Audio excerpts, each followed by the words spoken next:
Alors je suis content parce qu'il n'y a pas de radiologue ce soir, donc Michel. Donc voilà, moi j'ai pris un sujet un peu plus technique. Et on va essayer de faire le point sur, une actualité sur l'imagerie du cancer de la prostate. Alors, quels sont les examens qui sont à notre disposition en 2016 ? On va avoir de l'imagerie assez standardisée, notamment avec l'échographie. On va voir ce qu'on peut en penser à l'heure actuelle. On va parler beaucoup d'IRM, hein, c'est sûrement l'examen le plus abouti à l'heure actuelle. Et là aussi, on va parler un petit peu de son utilisation à différents stades de la maladie, stades initiaux et puis les stades de traitement plus évolués. On parlera bien sûr de scanner et puis de médecine nucléaire avec la scintigraphie osseuse et donc les différents PET scans qui existent. Avec celui qui est le plus utilisé à l'heure actuelle, c'est le PET choline, bien évidemment, hein, que vous connaissez sûrement, et quelque chose qui est un peu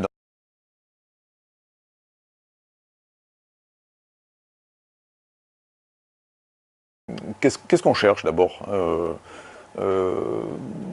on veut là aussi, dans notre diagnostic initial, éviter le surdiagnostic et le surtraitement. Donc on va essayer de diagnostiquer, mais il faut avoir une lésion qu'on peut qualifier de significative. Il faudra qu'on ait une lésion qui soit en volume au moins à 0,5 cc. Alors j'ai mis un diamètre de 1 cm, c'est peut-être un petit peu moins, mais pas beaucoup moins. On va essayer de déterminer dans ce diagnostic initial la lésion prostatique principale, intraprostatique. Et vous savez que donc il y a encore à l'heure actuelle 100 000 biopsies qui sont réalisées en France toutes les années.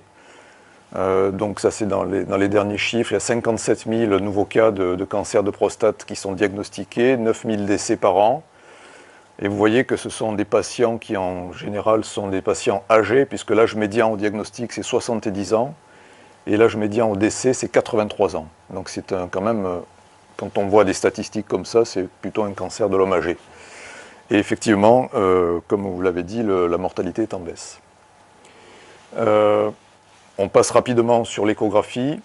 L'échographie de l'appareil urinaire par voie abdominale n'a pas d'intérêt à l'heure actuelle, si ce n'est pour rechercher des maladies évoluées. Donc des adénopathies de gros volume, une dilatation rénale. La volumétrie prostatique peut être faite, mais de manière assez grossière. Donc l'échographie standard, pas d'intérêt au diagnostic. L'échographie prostatique par voie endorectale va nous donner une volumétrie plus précise de la prostate. Elle va éventuellement détecter des zones hypoéchogènes qui seront principalement périphériques, mais qui sont très peu spécifiques. Et tout ça, c'est d'un intérêt modéré. C'est-à-dire qu'une échographie prostatique réputée normale ne pourra pas exclure l'éventualité d'un cancer significatif. Malgré tout, cette échographie prostatique par voie endorectale, on l'utilise nous tous les jours, hein, parce que les biopsies, à l'heure actuelle, les biopsies prostatiques se font par voie endorectale et donc sont écho-guidées. Les recommandations actuelles de l'AFU, donc notre société savante, c'est de faire 12 prélèvements, et vous voyez que, on va voir un peu dans le cheminement des autres examens, que si on fait ces biopsies sur 12 prélèvements, éco-guidés, sans aucune autre aide, on aura vraiment un rendement diagnostique très variable. Autre examen qui est devenu sûrement l'examen de référence dans le bilan initial et l'aide au diagnostic, c'est l'IRM. L'IRM prostatique et pelvienne, c'est une IRM qui doit être multiparamétrique. C'est devenu la pierre angulaire du diagnostic, avec une bonne sensibilité et une très bonne valeur prédictive négative, à plus de 90%. Donc on va associer plusieurs séquences dans le déroulement de l'examen Alors je ne vais pas rentrer trop dans le détail, on n'est pas là pour ça. Il va y avoir des séquences morphologiques en T2, et puis des séquences fonctionnelles, hein, avec différents temps. Et on n'utilise plus une antenne endorectale. Hein. Il fut un temps où on utilisait la mise en place d'une antenne au niveau rectal pour faire l'IRM. Ça, c'est fini, ça ne se fait plus ou très peu. Donc on va pouvoir détecter sur cette IRM des zones suspectes, éventuellement le volume de ces zones suspectes. Y aurait-il une extension de la maladie aux alentours de la prostate? Donc ça signe pour nous un T3. Y a-t-il une extension locorégionale? Et on voit également s'il existe des adénopathies pelviennes. Oui, pelviennes. Cette IRM doit nous être délivrée avec un score PIRADS, qui va donc de 1 à 5, et donc il y a un score de gravité, et donc les lésions 4 et 5 ce sont les lésions suspectes d'être néoplasiques, et on s'accorde à l'heure actuelle pour dire qu'il faut biopsier principalement ces lésions-là.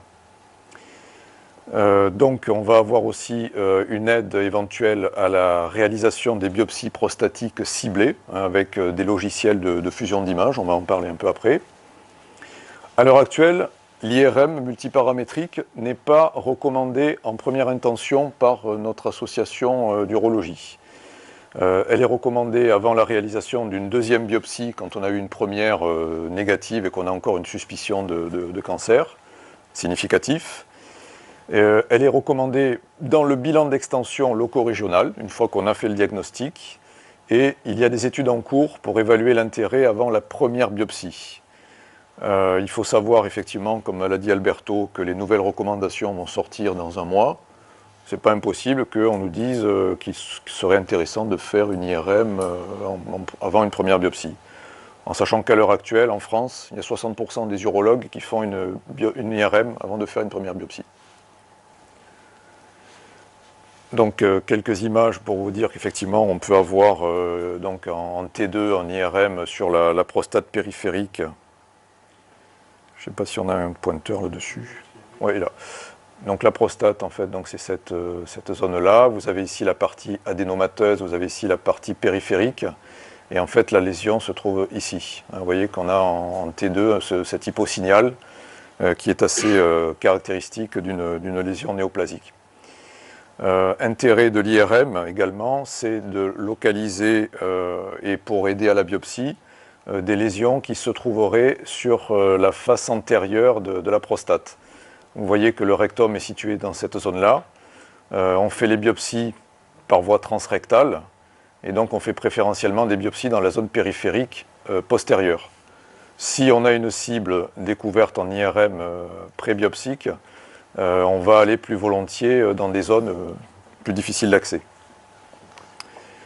Donc là aussi, dans d'autres parties de l'examen, on voit des zones assez caractéristiques, et donc là aussi avec un hyposignal en périphérie T2.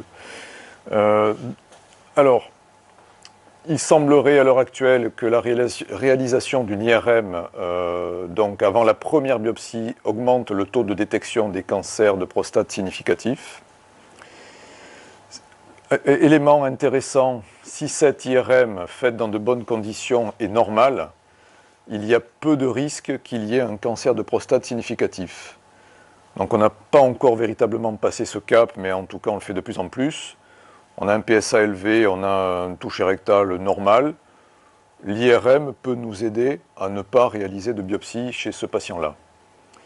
Donc vous voyez, un quart des patients qui ont un PSA élevé, IRM normal, chez ces gens-là, on peut éviter d'avoir une biopsie qui en fait n'a pas d'intérêt. Parce qu'en fait, ce sera surtout l'adénome qui va faire augmenter le PSA dans ces cas-là. L'IRM dans la surveillance active, c'est pareil. Hein, on vous a parlé de plus en plus de surveillance active pour les lésions qui sont peu agressives. Là, c'est également en cours d'évaluation. Et ça ne m'étonnerait pas aussi que dans les nouvelles recommandations, on retrouve cette IRM, mais qui n'est pas indiquée à l'heure actuelle dans la surveillance active. Alors la difficulté dans tout ça, c'est effectivement pour vous en pratique de ville, en médecine générale, est-ce qu'il faut faire des IRM ou pas? Donc on voit de plus en plus arriver des patients qui ont fait le PSA, qui ont en général pas eu de toucher rectal, mais c'est vrai que dans la pratique quotidienne, c'est pas simple pour vous de faire un toucher rectal. Mais par contre, ils arrivent avec une IRM. Moi j'en vois qui ont 80 ans, qui ont 85 ans, et qui viennent avec le PSA à 5 et une IRM. Bon, voilà. Alors c'est pas simple, hein. Est-ce il va falloir à un moment donné donner je sais pas, des guidelines, des règles pour savoir quand est-ce qu'on fait, quand est-ce qu'on fait pas. C'est un peu comme le PSA, hein. C'est pas simple à l'organisation. On peut utiliser l'IRM pour avoir une fusion à la réalisation des biopsies de prostate, donc pour aider à la biopsie. Donc la cible IRM va permettre de diriger les biopsies. Alors on peut faire ça de différentes manières. On pourrait imaginer carrément aller biopsier le patient dans l'IRM. C'est difficile à réaliser. D'un point de vue technologique, ça paraît compliqué. C'est faisable, mais à l'heure actuelle, il y a...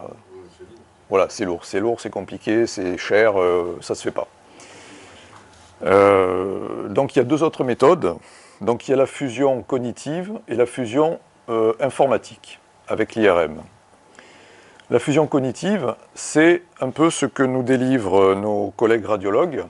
Ils nous donnent en résultat de l'IRM donc un score PIRADS et un schéma récapitulatif.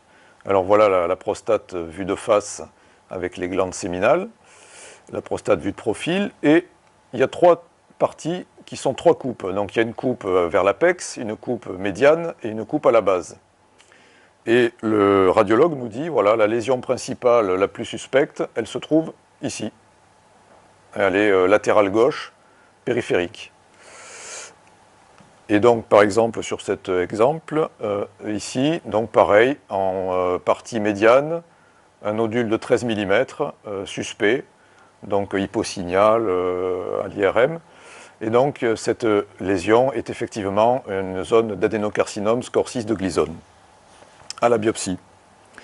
Donc l'idée, ça va être de faire une représentation mentale entre les images IRM qui nous sont délivrées par nos collègues radiologues et nous, lors de la réalisation des biopsies avec notre appareil à échographie, on va déterminer approximativement la zone médiane de la prostate et à ce moment-là, donc, réaliser sur cette vue de profil les biopsies.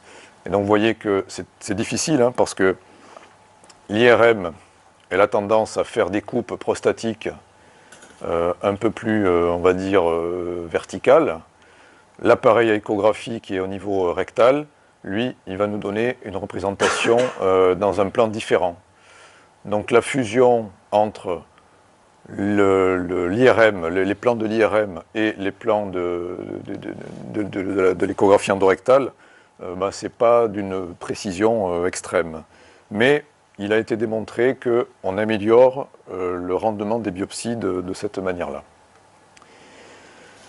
Puis, il existe des logiciels de fusion échographie IRM donc qui permettent, alors il y a beaucoup de modèles qui existent, hein, vous voyez, vous en avez différents ici. Le plus utilisé, le plus abouti est probablement le système Coelis, qui vont permettre donc de réaliser premièrement donc, un planning. Donc on va intégrer dans le logiciel l'IRM et on va associer l'échographie. Et donc le tracking va permettre de réaliser les biopsies. Vous voyez que la précision, elle n'est pas non plus exceptionnelle, hein, puisqu'avec le système Coelis, il semblerait qu'on ait une précision à 4 à 5 mm. Donc on peut facilement être à côté de la zone à biopsier. Mais il est probable que ces systèmes de fusion vont s'imposer pour réaliser les biopsies, de manière à avoir une cartographie assez précise de la prostate lors de la réalisation de ces biopsies. Et là, donc, pour la réalisation de ces IRM et puis des biopsies, c'est vrai qu'il faut qu'on soit habitué à travailler véritablement en équipe avec les collègues radiologues. Si on n'a pas une bonne IRM faite dans de bonnes conditions, on ne peut pas faire de bonnes biopsies. Donc on aime bien, nous, travailler avec les collègues habituelle. Donc, le plus souvent à l'heure actuelle, malgré tout, du fait du problème du coût d'acquisition des systèmes de fusion et des consommables utilisés, c'est vraiment le processus cognitif qui est utilisé. Hein. Ce n'est pas encore en pratique le système Coelis, ou rarement. Là, on en était à une partie de diagnostic. On peut aussi donc rechercher avant traitement une extension extra-prostatique. On dispose là aussi de l'IRM, et là, le rendement est beaucoup moins précis. Donc nous, l'idée, c'est de se dire, on a un patient qui a une tumeur de prostate, on veut savoir si elle est intraprostatique ou s'il y a une extension extracapsulaire. Parce que pour nous, l'indication du traitement risque d'être très différente. Et bien à ce stade-là, on n'a que l'IRM pelviprostatique, et là, la sensibilité est médiocre. C'est-à-dire que on a souvent des patients décrits comme étant T2, et que l'on retrouve étant en fait avec des extensions extraprostatiques, notamment après chirurgie. Le bilan d'extension que l'on peut réaliser par imagerie avant traitement, là aussi, vous les connaissez, hein, ça c'est assez classique. On va avoir le scanner abdominopelvien et l'IRM corps entier. Le scanner abdominopelvien et l'IRM corps entier sont des examens globalement médiocres pour la détermination des ganglions, hein, des adénopathies N+. On ne voit pas les petits ganglions pathologiques, hein, il faut qu'on ait une certaine volumétrie de ces ganglions. Concernant l'IRM corps entier, c'est un examen qui est à l'heure actuelle encore peu utilisé, puisque c'est un examen qui est long. Il faut du temps machine important, et donc c'est pas pratique pour les radiologues. On a une très bonne spécificité, une bonne sensibilité pour visualiser l'os sur ces IRM corps entier. La scintigraphie osseuse garde tout son intérêt, et c'est sûrement l'examen de base pour l'extension osseuse, mais il faut quand même qu'on ait un PSA au moins à 10 nanogrammes, voire à 20 ou plus. Le PET scanner choline est actuellement utilisé, mais on a un problème d'accès du fait du coût, hein, du traceur qui est utilisé dans ce cas-là. Et les appareils sont peu disponibles. Alors le PET scanner classique 18 FDG est très peu sensible pour le cancer de prostate, donc on ne l'utilise pas, sauf pour des scores de Gleason très évolués. Et donc pour le PET choline, on a une bonne spécificité ganglionnaire, et notamment pour visualiser des ganglions en dehors des territoires de curage ganglionnaire habituels. Et l'intérêt du PET choline, c'est qu'on fait en même temps un bilan osseux et ganglionnaire.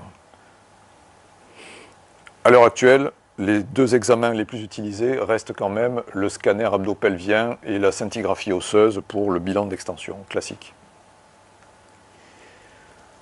On peut aussi utiliser l'imagerie pour un suivi après le traitement initial. Donc on peut avoir éventuellement une récidive loco-régionale. Alors vous savez que les critères de la récidive loco-régionale sont à l'heure actuelle, après prostatectomie, un PSA au moins à 0,2 nanogrammes par millilitre. Et après une radiothérapie, donc le PSA le plus bas qui a été obtenu à distance de la radiothérapie, plus 2 nanogrammes par millilitre. Dans ce cas-là, après prostatectomie, donc l'IRM pelvienne est peu sensible, c'est-à-dire qu'il faut vraiment qu'il y ait un volume tumoral important pour qu'on puisse détecter cette récidive locale. Et le PET scan à la choline, c'est pareil. Vous voyez qu'il faut qu'on ait un PSA qui soit au moins à 1, voire même un peu plus, pour arriver à détecter précisément cette récidive débutante. Et vous voyez qu'après radiothérapie, assez fréquemment, on a en fait des récidives intraprostatiques. Ce qui veut dire que lors de l'échec du traitement initial, et si on a une récidive loco-régionale, on n'a pas vraiment d'examen très précis à notre disposition pour pouvoir déterminer à quel endroit se trouve la récidive, sauf à être à des stades un peu plus évolués. Bien évidemment, il peut y avoir des récidives après traitements initiaux sous forme métastatique. Et là encore, on va utiliser l'IRM corps entier et le PET scanner à la colline à l'heure actuelle. Qu'en est-il de la médecine nucléaire? Donc vous voyez qu'on a discuté de scintigraphie osseuse. Le TEP FDG n'a pas d'AMM pour le cancer de prostate, sauf pour détecter des cancers très évolués, très agressifs, Gleason 8 à 10. On a parlé du TEP choline F18. Je vais vous dire un petit mot du TEP PSMA. Il y a encore quelque chose qui est encore plus dans le futur, c'est celui-ci, mais alors celui-là, on va le laisser de côté pour l'instant. La scintigraphie osseuse, en fait, ce n'est plus une scintigraphie, mais c'est un scintiscanner qui va nous donner des renseignements très intéressants au niveau osseux. Et en fait, sur la scintigraphie, on va détecter la réaction ostéoblastique. On pourrait se dire, tiens, on détecte les zones de nécrose. Et en fait, non, c'est la localisation des zones ostéoblastiques qui est détectée. Alors c'est très sensible, on a une très bonne sensibilité, par contre c'est peu spécifique. C'est-à-dire qu'il y a beaucoup de lésions qui sont détectées, mais qui ne sont pas en fait des métastases du cancer. Le TEP choline donc, va faire dans un seul temps un bilan viscéral, ganglionnaire et osseux, donc c'est très intéressant hein, pour une appréciation globale du patient.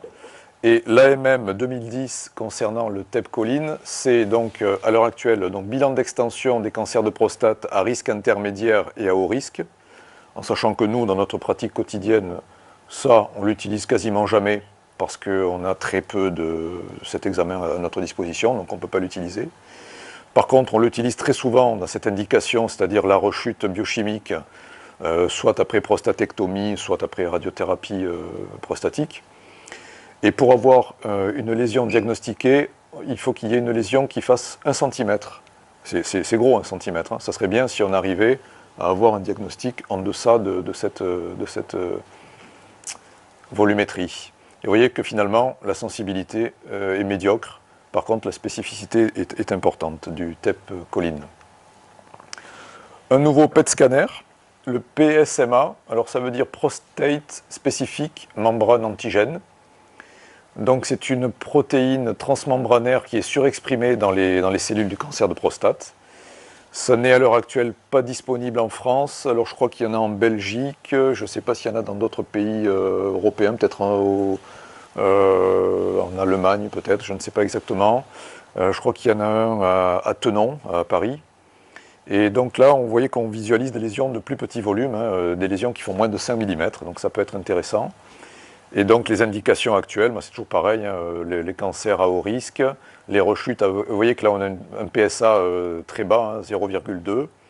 On pourrait éventuellement imaginer faire des biopsies dirigées par le PET scan, et éventuellement là aussi suivre l'évolution métastatique d'un patient résistant à la castration, avec là, sur ce nouveau PET scanner, une sensibilité, une spécificité encore plus importante. Une conclusion simple, l'IRM prostatique c'est devenu vraiment l'examen de référence tout au long de notre cheminement pour détecter et traiter un cancer de prostate.